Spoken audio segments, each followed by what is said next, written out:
Hey guys, what's up? It is Ripe again, back with more stories from r/neighbors from hell, as well as r/unsent letters, which is a new subreddit that we have never read before, and it is very much worth it. Without wasting any more time, let's dive right into the stories. The first one is titled, Neighbor dumped 400 tires on my farmland. I returned the favor. Never mess with a farmer. Now, I don't know about other parts of the world, but I can tell you that around here it is not uncommon for farmers to find large garbage items magically appearing on our properties. Washers, refrigerators, couches, you name it, and someone I know probably has had it happen to them. As you can imagine, it is especially frustrating for many reasons, the main one being that it tends to happen in the middle of the night and we don't know who did it. So, for everyone out there that might know this frustration, I want to share with you how I ended up getting some sweet revenge on one of these people.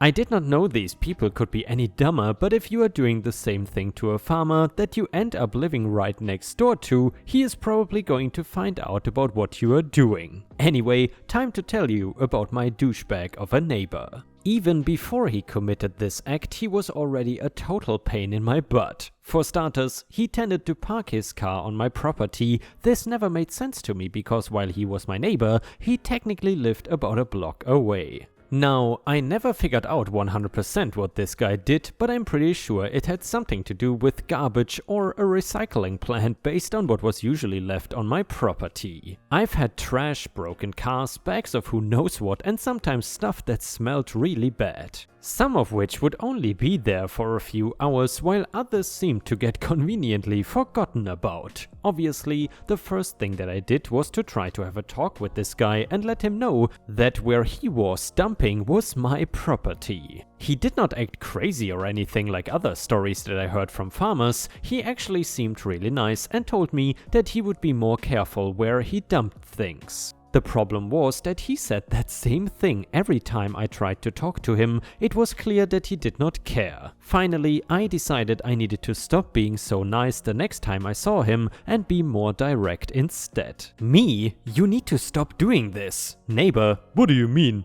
He just dumped some bags of garbage on my property.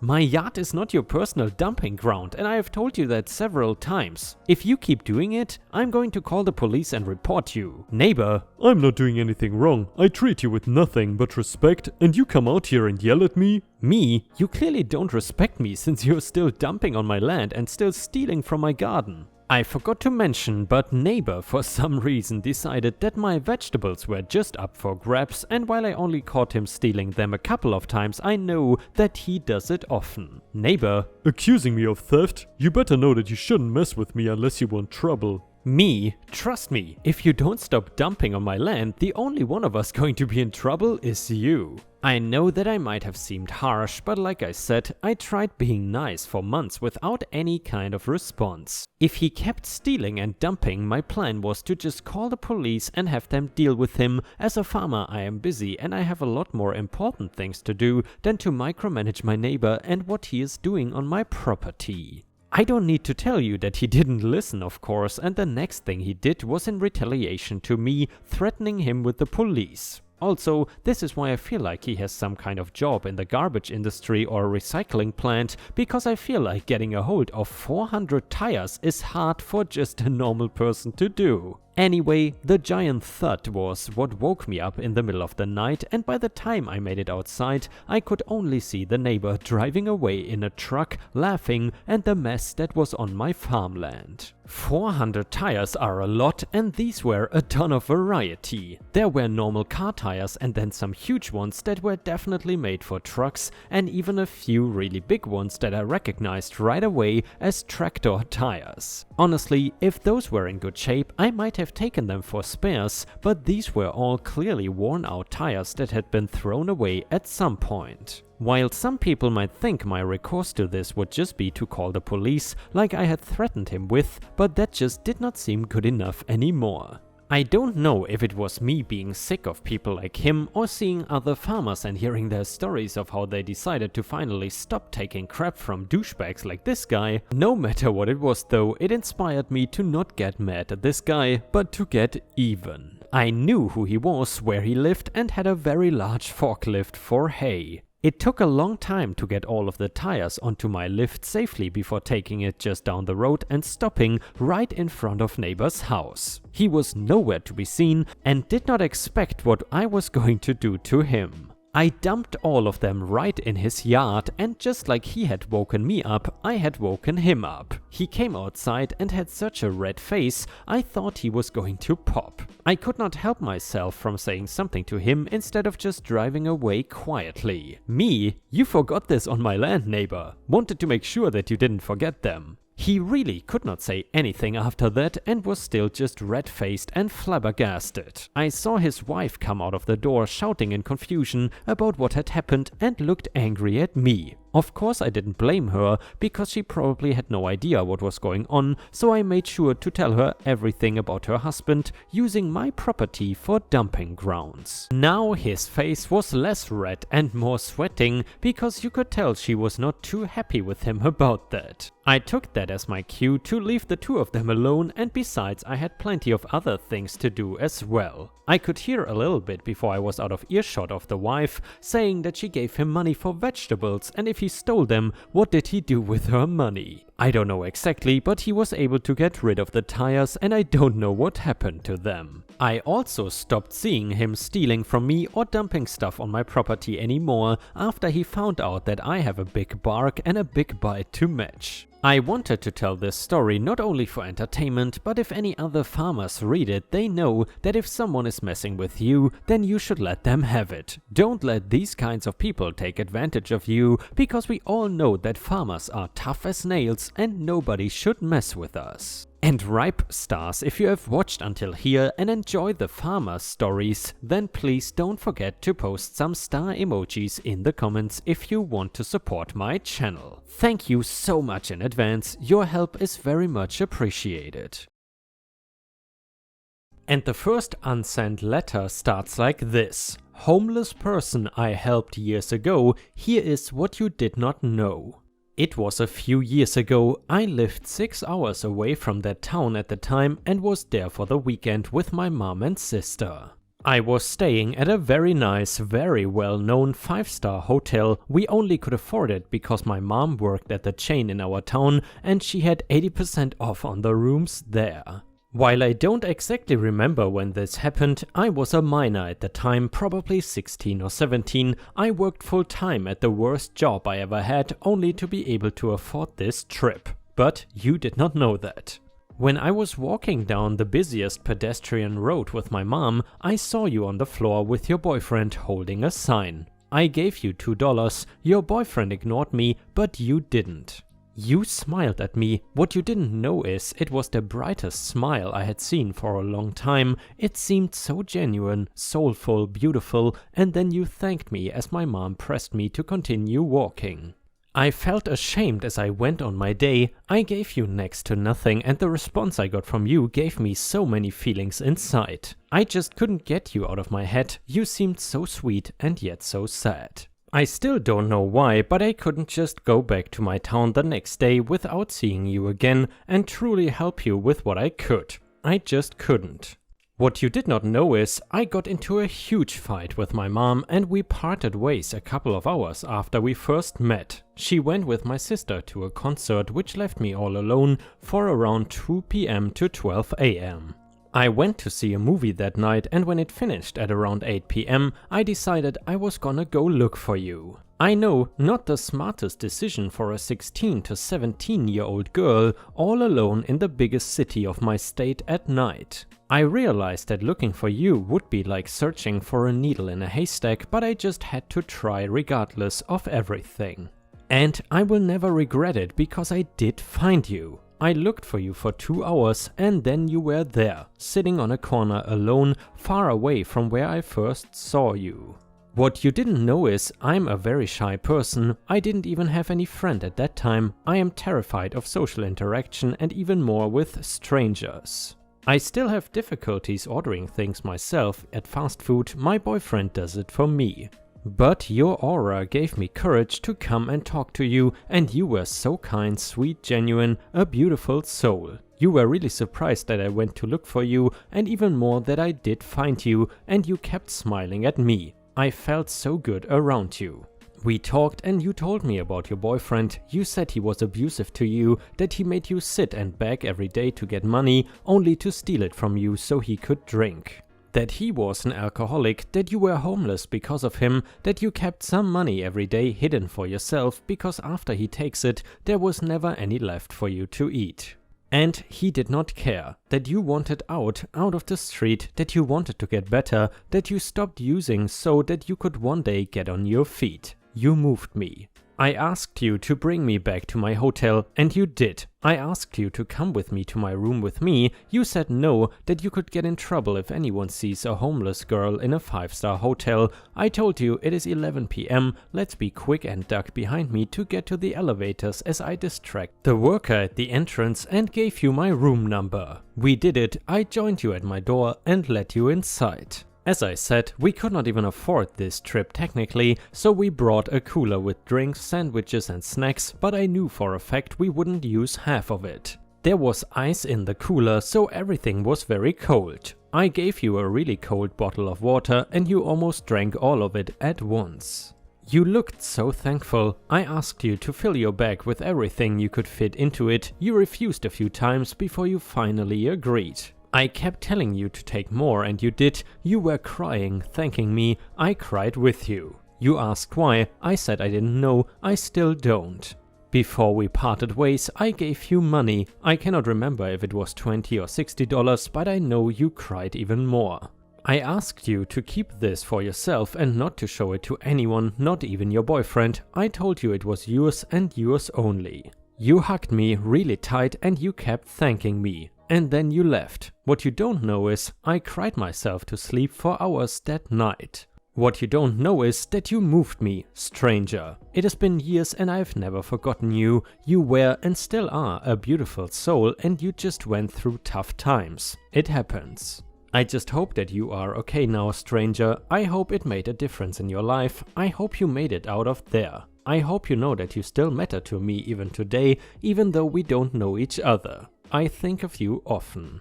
What you don't know is you made a difference in my life, stranger, and I will forever be thankful for that.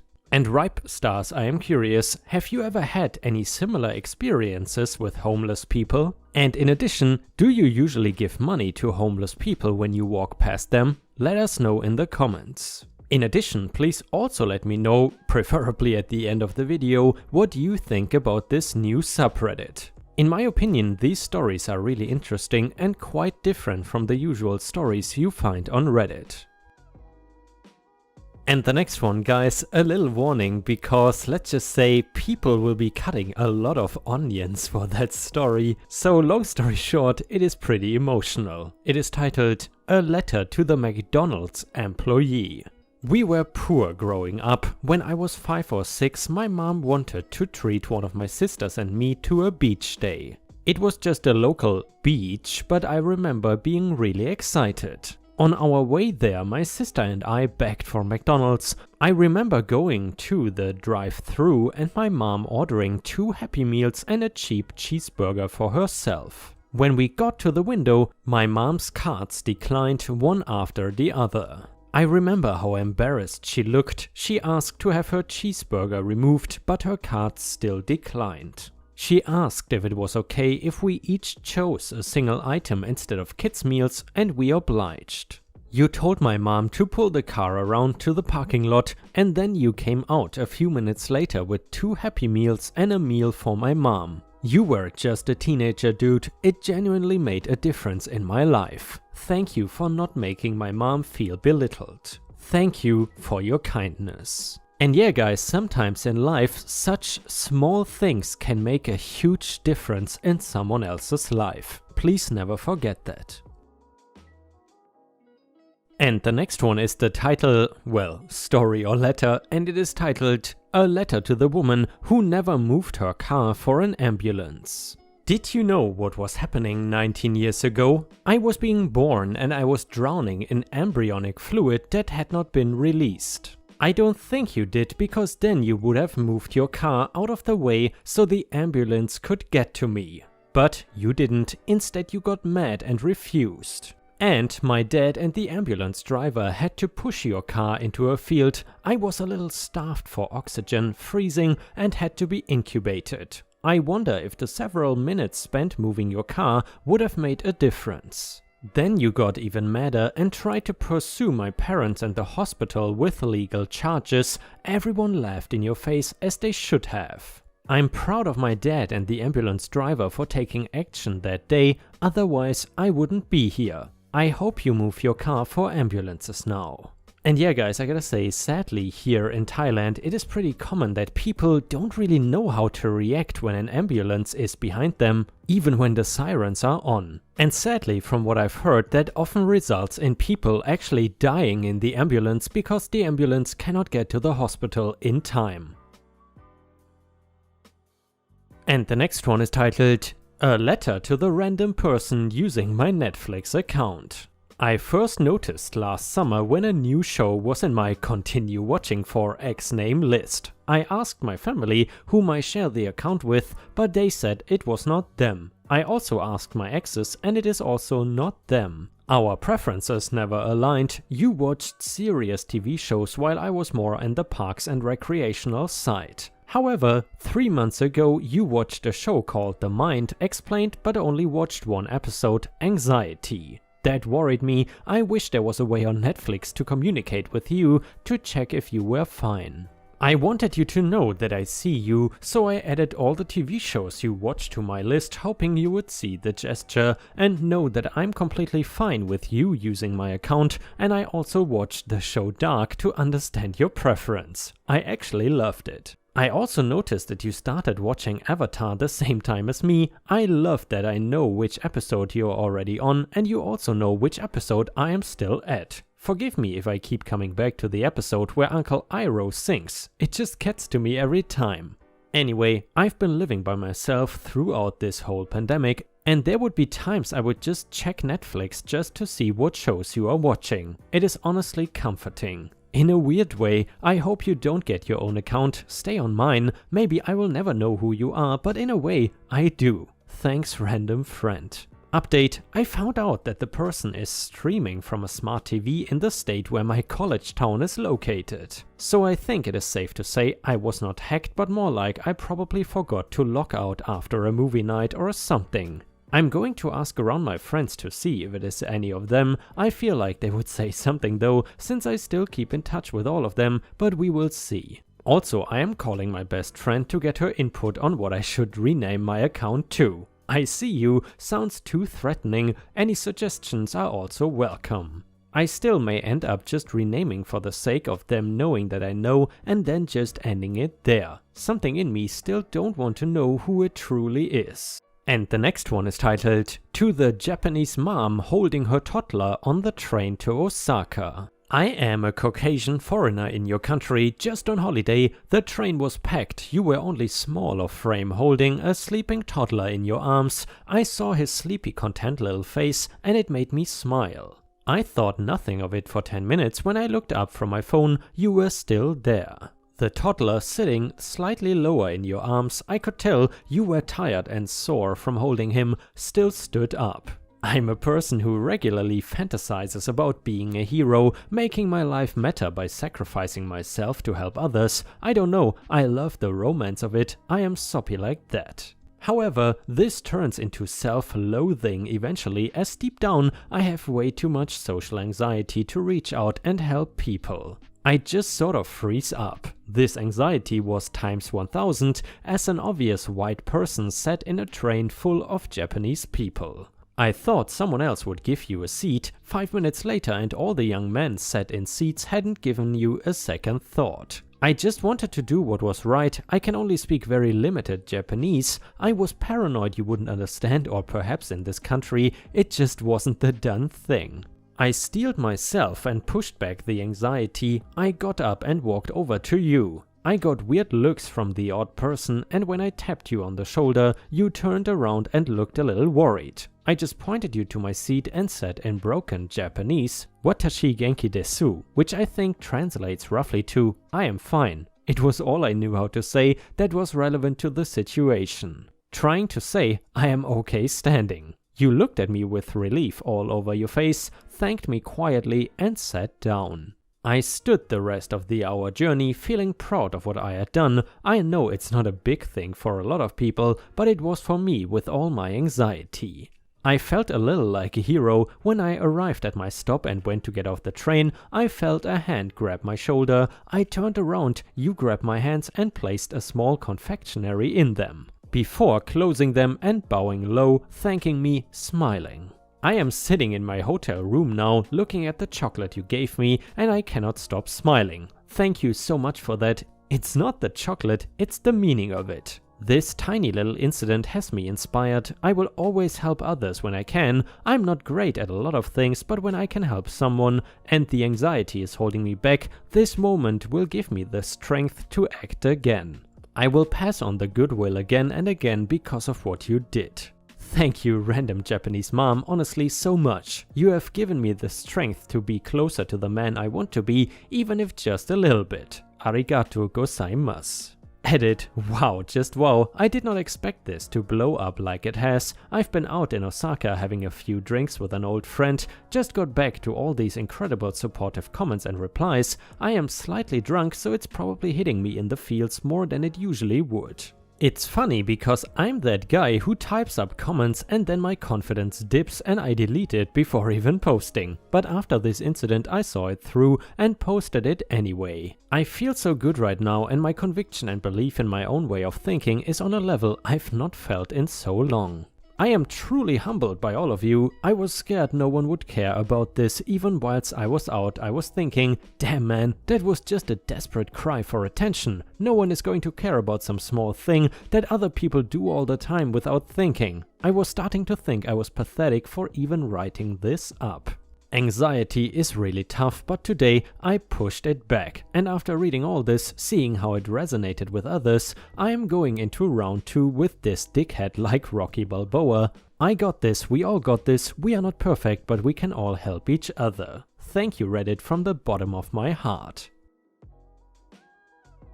The next one is titled, "To my neighbor who has been using my internet for the last 18 months. Dear A, thank you for phoning me and asking if I had changed my internet password, because if you hadn't I would not have known that you were still using it. Maybe because you do the garden once in a while you feel as if I owed it to you. Also, I do have a gardener and it is a really small garden.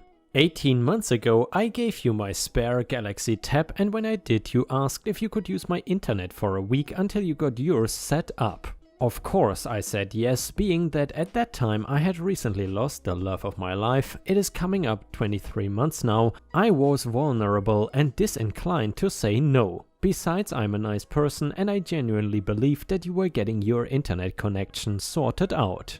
Today when I answered the phone, the first thing you said was, "What have you done to your internet?" Not in a nice way, almost as if you were accusing me. I said that I hadn't done anything and inquired why. You then told me that you could not get online. I asked you what that had to do with my internet, and you replied that you used my connection. "Oh," I responded. "I thought that you were getting yours sorted out ages ago." "No, I didn't bother," you said. "Since I was using yours, you have a really fast connection." You then told me that you used to use your other neighbor's connection, but he had changed suppliers. After speaking to you, I decided that I should change my password, so I asked my son-in-law to do it for me. It's a bit of a faff, but eventually he reset all my devices. I can't believe you had 10 different devices connected to my internet. I wondered why there were times it seemed terribly slow. I only have 3, so now they won't slow down. I hope you enjoyed the last 18 months on me, and again thank you for phoning, because otherwise I would have never been any the wiser.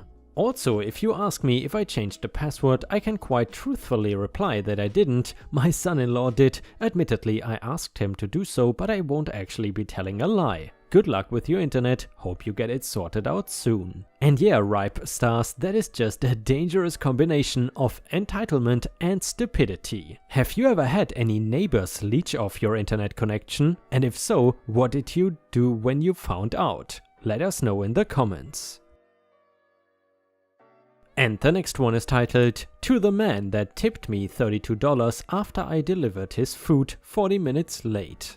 At our restaurant, mornings are never busy, which is why I was the only driver working. When I arrived at 8 AM sharp, there were 6 orders waiting for me, none of them were close to each other. My manager had called you and everyone else to let them know that their food would be quite late, but I was already preparing myself for the anger I would have to deal with anyways. Before I got to you, I had probably delivered about half of the orders. My manager let me know that there were more popping up while I was out. I was a bit stressed. The people before you were rightfully angry at how late their food was. When I got to your apartment building, I was expecting more of the same, really. You had already pre-tipped me 20% on your $60 order. That is one of the most generous tips I could ever hope for, though I did feel bad for your food being so late because you had already been so generous to me. When I got up to your floor, you were standing near your door waiting for me to wave me over so I wouldn't get confused by the layout of the rooms. You asked me how my morning was going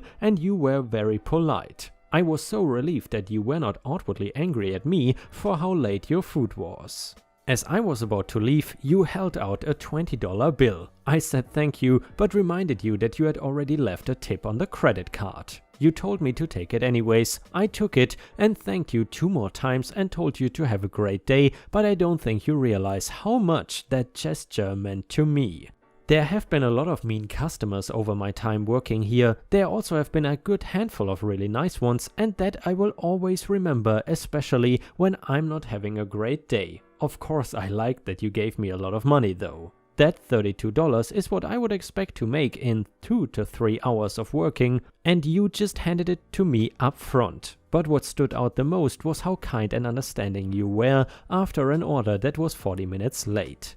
I would not have blamed you if you had been mad. I don't blame the other people that were upset before and after you that day, but you were so understanding and kind and generous. Thank you. This happened a while ago before all of this crazy stuff happened, but with it has come an even bigger wave of angry customers, angry that we are out of X item because we haven't been stocking our restaurant as much, angry that I cannot hand them their food and that I have to set it by their door, even people trying to cheat us and claim their food was never delivered in order to try and get free food. A lot of people have sucked during these times, but you will always stand out. You were extremely kind and generous even after having been quite inconvenienced. Thank you. I wish you knew that you will always be a reminder of the kind people out there after I've had a bad day. And ripe stars, with this we have reached the end of the video. However, if you still cannot get enough of my content, then I would highly suggest to check out my endless binge watch playlist, which will soon show up in the left corner of the screen. In addition, I would really appreciate it if you could not only subscribe to the channel, but also turn on the bell notifications, which you can do by clicking on the little bell icon right next to the subscribe button. This will help my channel tremendously, and this will make sure that you don't miss any of my videos. Furthermore, if you want to see additional ripe content that I don't post on YouTube, then I would suggest to head on over to patreon.com/ripeyoutube for more than 50 exclusive videos that you will not see anywhere else. Thank you